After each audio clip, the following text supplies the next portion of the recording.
يا نفس إن لم تظفري لا تجزعي.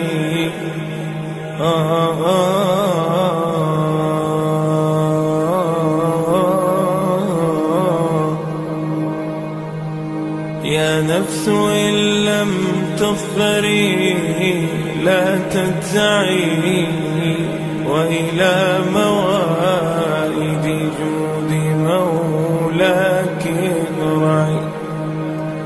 يا نفس إن لم تظفري لا تجزعي، وإلى موائد جود مولاك ارجعي. وإذا تأخر مطلب فلربما في